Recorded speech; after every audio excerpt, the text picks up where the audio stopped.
إلى حضرة النبي المصطفى رسول الله صلى الله عليه وسلم وآله وأصحابه وأزواجه وذريته والعلماء العاملين وجميع المسلمين والمسلمات. الفاتحة. أعوذ بالله من الشيطان الرجيم. بسم الله الرحمن الرحيم. الحمد لله رب العالمين الرحمن الرحيم مالك يوم الدين. إياك نعبد وإياك نستعين اهدنا الصراط المستقيم صراط الذين أنعمت عليهم غير المغضوب عليهم ولا الضالين آمين. بسم الله الرحمن الرحيم. الحمد لله رب العالمين والصلاة والسلام على أشرف الأنبياء والمرسلين سيدنا ومولانا محمد وعلى آله وصحبه أجمعين. سبحانك لا علم لنا إلا ما علمتنا إنك أنت العليم الحكيم. رب اشرح لي صدري ويسر لي أمري واحلل عقدة من لساني يفقهوا قولي. رب يسر ولا تعسر وتمم بالخير. اللهم لا سهل إلا ما جعلته سهلا وأنت تجعل الحزن إذا شئت يا ربنا سهلا. Halaman 19. Qabul salas. Nah. Qabulus salasi, menerima 3 pemberian. Salas artinya 3. Nah, cuma dipakaikan alif lam di depannya. Itu menunjukkan alif lam lil ahdi dzihni, sesuatu yang sudah diketahui. Maksudnya pemberian di sini. Karena pemberian itu hadiah, itu muannas, maka bilangannya dimudzakarkan. Kan adat ma'dud seperti itu. Kalau ma'dudnya muannas, maka bilangannya mudzakkar. Jadi salas hadiah, 3 hadiah, 3 pemberian. An Ibnu Umar radhiyallahu taala anhuma qala Rasulullah sallallahu alaihi wasallam salasun la turaddu al-wasaidu wad-duhnu wal-labanu. Ad-duhnu yakni bihi at-tiba, rawahu Tirmidzi. Dari Ibnu Umar radhiyallahu taala anhuma, ia berkata, Rasulullah sallallahu alaihi wasallam bersabda, ada 3 pemberian yang tidak boleh ditolak. Bantal atau sandaran, minyak wangi, dan susu. Hadis riwayat Imam At-Tirmidzi. Nah, jadi 3 hadiah ini adalah hadiah yang dianggap kecil. Jadi kalau kita menerimanya, kita tidak akan terhutang jasa dengan orang lain. Jadi dalam agama Islam itu kalau seandainya orang itu memberi hadiah, tapi hadiahnya begitu besar, sehingga kalau kita terima, kita bisa hutang jasa, itu boleh kita tolak. Kenapa? Karena kalau misalkan nanti kita hutang jasa, khawatir yang memberi ini misalkan orang kurang bagus, timbul dimintanya kita macam-macam. Kita kan pernah hutang jasa, akhirnya mau tidak mau turut. Nah, jadi kalau pemberian seperti ini jangan ditolak. Kenapa? Ini termasuk pemberian yang tidak dianggap besar, kecil aja. Jadi tidak mungkin orang mengungkit-ungkit yang semacam ini. Oh, tolong aku aja. Kenapa? Dulu kan pernah beri minyak harum, banyak harum sedikit. Yang secuil gitu diungkit-ungkit juga kan terlalu sedikit. Nah, jadi ini kalau yang seperti ini jangan ditolak. Karena pemberiannya tidak dianggap memberikan hutang jasa. Atau seperti susu. Kalau kita sekarang misalkan belanja di kantin, es yang berapa ribu, 1.000 yang seplastik, kita beri seisapan, 2 isapan, kira-kira mau ungkit lah kita, wah kan hari aku beri aja 2 isapan atau es, mungkin es Fanta atau Sprite atau misalkan Limus atau sirup. Nah, mungkin kita mau ungkit, begitu kecil pemberiannya. Nah, jadi tidak mengapa kalau seperti ini, ambil saja. Jadi wasaid itu bantal, itu bisa bantal yang buat duduk. Kan ada kadang orang duduk dibantali. Nah, lihat orang Jepang kadang-kadang mereka duduk bantal, karena mereka duduk berterimpuh ini kan. Nah, kan mungkin agak sakit, jadi mereka pakai bantal. Jadi orang Jepang tuh mengadopsi budaya Islamnya kan, duduk terimpuh ini. Anda melihatlah film-film Jepang bisa gitu duduknya ada bantalnya atau bantal untuk bersandar. Nah, itu sesuatu yang jangan ditolak karena termasuk pemberian yang nilainya kecil saja itu. Di samping kalau kita tolak nanti akan mengakibatkan orang yang memberinya berkecil hati. Wajah ditolak pemberianku mungkin karena murah atau apa. Minyak harum termasuk kalau kita biasanya acara maulidan atau Isra Mi'raj, orang bagi bunga rampai, dibuat orang dalam plastik halus, pakai gulaan ceklek kadang-kadang. Nah itu ambil. Jangan merasa aku bawa warung di rumah banyak gulaan, jangan lo sengaja, jangan. Ambil orang marhaban atau ya Nabi sallallahu alaihi wasallam berdiri orang lah berdirian dibagi, ambil aja orang manui minyak wangi, ambil tanai, jangan bisa-bisa aja. Mentang-mentang minyak wangi kita lebih mahal daripada itu, jangan. Terima aja pemberian yang tidak menyebabkan hutang jasa kita itu. Berikutnya al-bad'u bil asya'i qabla shalah, mendahulukan makan malam sebelum salat. An Anas bin Malik radhiyallahu taala anhu anin Nabi sallallahu alaihi wasallam qala idza hadara al-'asha'u wa uqimatis salatu fabda'u bil 'asha', rawahu Muslim. Jadi Isya kalau kasrah itu salat Isya atau waktu Isya. Tapi kalau Asya fathah itu makanan yang dimakan waktu malam itu. Itu Asya. Tapi sebenarnya Asya ini sudah masuk setelah lewat tengah hari, sudah masuk waktu Asya namanya, sampai malam. Itu Asya. Jadi kalau kita sudah menjadi istilah itu Asya itu makan malam. Dari Anas bin Malik radhiyallahu taala anhu dari Nabi sallallahu alaihi wasallam, beliau bersabda, apabila makan malam sudah dihidangkan dan salat sudah mulai dilaksanakan, maka dahulukanlah makan malam. Hadis riwayat Imam Muslim. Misalkan habis maghrib tuh kita berkunjung ke rumah orang, menamu, kan biasanya orang menamu dihidangkan makanan macam-macam. Pas misalkan rumah samping langgar, azan orang, jangan hendak sembahyang tuh, jangan. Orang sudah menghidangkan, biar aja dulu. Bahkan orang sampai sembahyang pun tidak masalah. Kenapa? Karena memang suruhan seperti itu. Bahkan Sayyidina Abdullah bin Umar pernah seperti itu. Beliau masih makan, terdengar oleh periwayatnya, terdengar suara imam sedang sholat, tetap beliau melanjutkan makan. Iya, selesaikan ini makan dulu. Ada apa masbuk? Tidak masalah. Karena kalau kita langsung sholat, padahal makanan sudah dihidangkan, pas sembahyang dalam hati apa? Makan, nyaman-nyaman aja. Makanan tadi di rumah kawan tadi menunya ada opor ayam, ada ini, laos kan makan opor ayam. Jadi hati itu ke makanan, tidak khusyuk. Tapi kalau sudah kenyang, nyaman, pelong hati, tinggal sholat aja lagi. Nah, jadi kalau dihidangkan makanan, maka mulai kata Nabi makan. Nah kan nyaman nih, sesuai dengan keinginan kita. Nabi nyuruh makan dulu, bukan sholat dulu. Jadi pas dengan sesuai selera kita. Kita tuh ada makanan, ada sholat. Kira-kira Nabi milih mana? Nyaman lo makan, disuruh makan. Nabi nyuruh makan dulu aja Nabi. Pas lawan keinginan kita.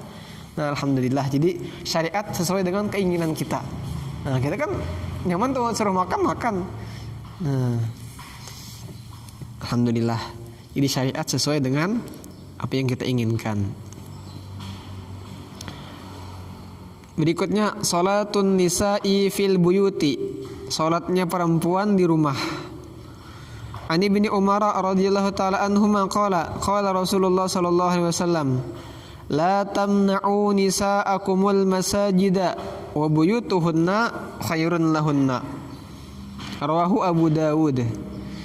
Dari Ibnu Umar radhiyallahu taala anhuma, ia berkata, Rasulullah sallallahu alaihi wasallam bersabda, janganlah kalian melarang perempuan ke masjid, namun rumah mereka lebih baik bagi mereka. Jadi wawanya itu hal.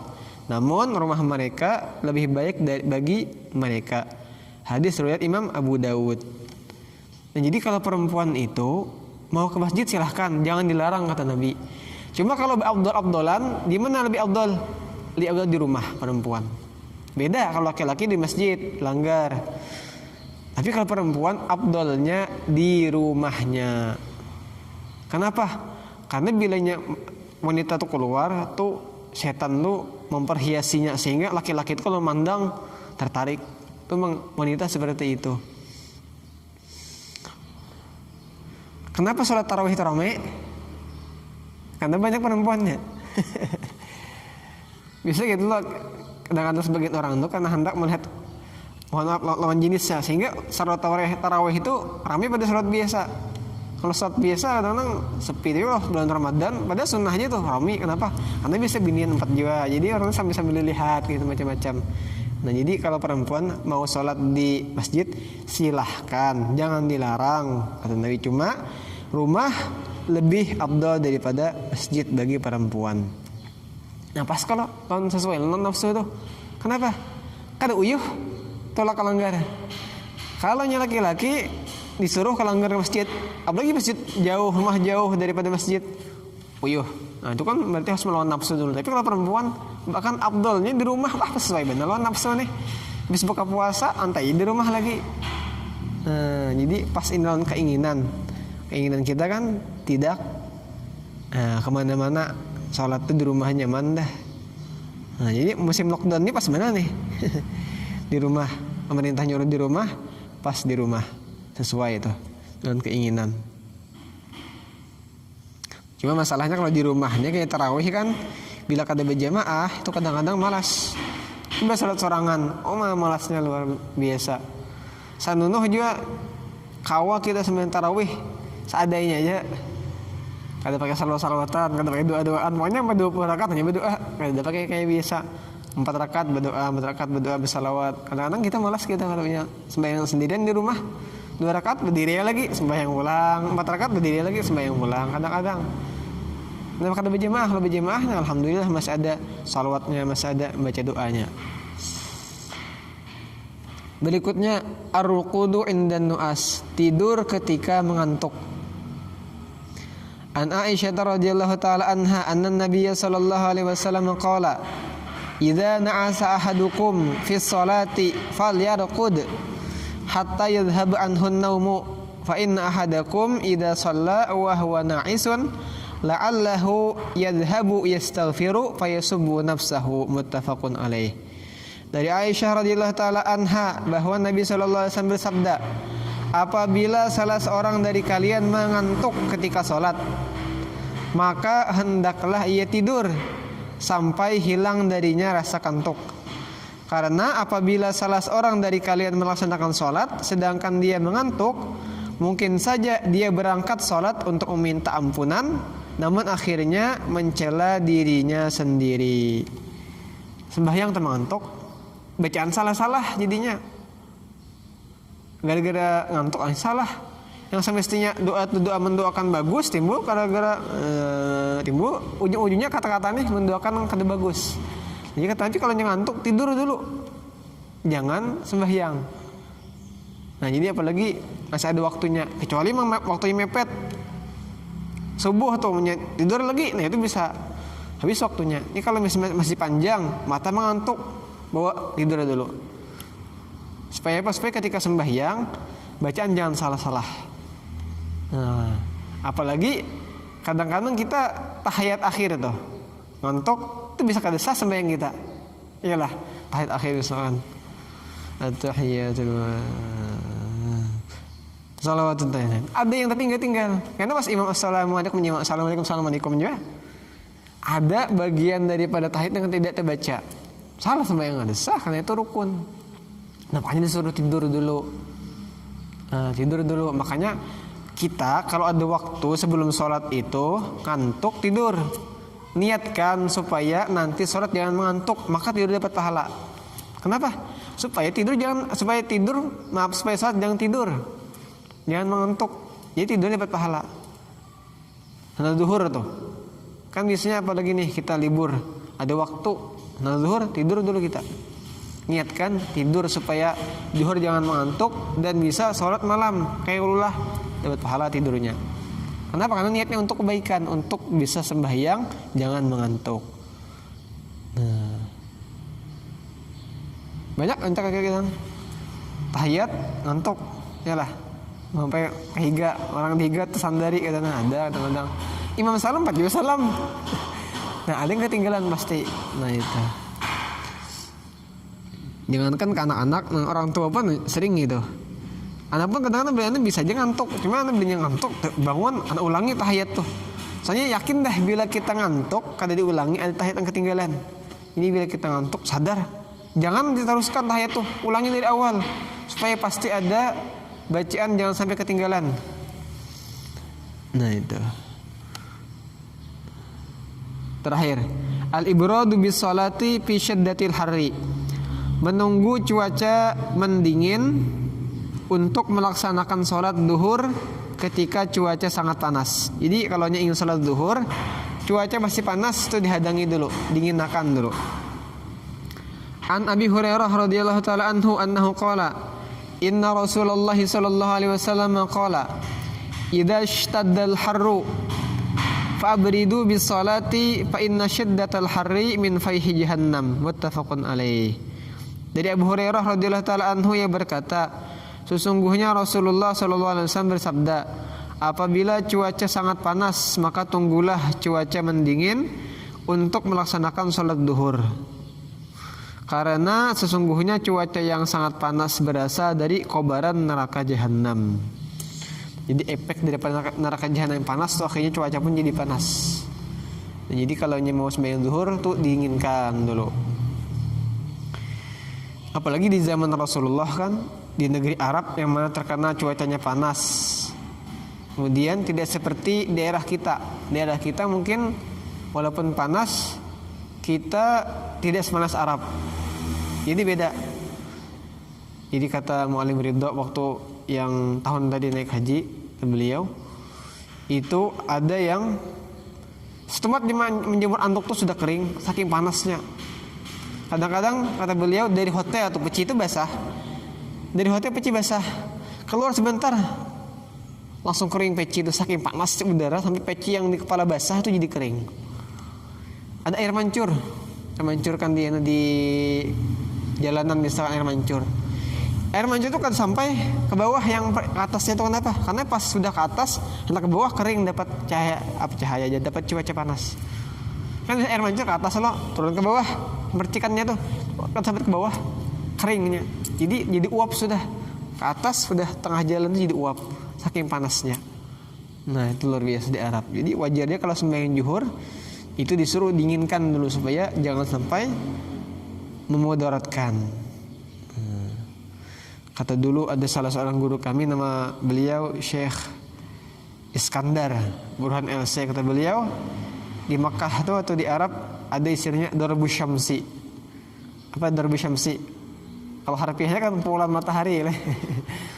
Maksudnya itu cuaca panas. Jadi kalau kena cuaca panas itu orang bisa pingsan. Jadi kena darbu syamsi tadi, cuaca panas, kalau kena itu orang bisa jadi pingsan karena saking panasnya. Bahkan kalau kita kada tahan, panas itu bisa mimisan, keluar darah dari hidung. Nah, jadi wajar aja kalau Nabi menyuruh dinginkan dulu sampai mendingin baru melaksanakan sholat zuhur. Nah, jadi kami kalau di Bogor dulu zuhur itu panjang waktunya, antara adzan dengan iqamat setengah jam. Jadi adzan zuhur sempat mandi-mandi dulu. Jadi istilahnya kalau panas pun waktu itu mendingin sawat baru kita bisa sholat berjamaah. Nah, itu dulu kami zuhur itu lama. Jadi kalau kami di sana sembahyang maghrib itu waktunya antara qomat dengan adzan dengan qomat sekitar 20 menit. 20 menit baru qomat. Jadi sempat bersiap-siap. Kalau asar 20 atau setengah jam masih setengah jam atau 20 menit juga. Duhur setengah jam, subuh paling lama. Subuh setengah jam, subuh setengah jam. Paling lama tuh isya biasanya 40 menitan. Aslinya itu bang. Mungkin apakah sekarang berubah? Wallahu alam. Jadi dulu agak lama. Jadi sempat misalkan adzan masih sempat mandi baru saat berjamaah. Nah itu. Nah, wallahu alam bisawab. Al-Fatihah. A'udzu billahi minasyaitonir rajim. Bismillahirrahmanirrahim. Alhamdulillahi rabbil alamin arrahmanir rahim maliki yaumiddin. Iyyaka na'budu wa iyyaka nasta'in ihdinas siratal mustaqim siratal ladzina an'amta 'alaihim ghairil maghdubi 'alaihim waladdallin. Amin. Bismillahirrahmanirrahim. Alhamdulillahi rabbil alamin wassalatu wassalamu ala sayyidina Muhammadin wa ala alihi washabbihi ajma'in. Allahumma anfa'na bima 'allamtana wa 'allimna ma yanfa'una wa zidna 'ilman yanfa'una. Allahumma rizqna fahaman nabiyyin حفظ المرسلين إلهام الملائكة المقربين اللهم إنا قد استودعناك ما علمتنا وما فهمتنا فردده إلينا عند حاجتنا إليه وصلى الله على سيدنا محمد وعلى آله وصحبه وسلم والحمد لله رب العالمين.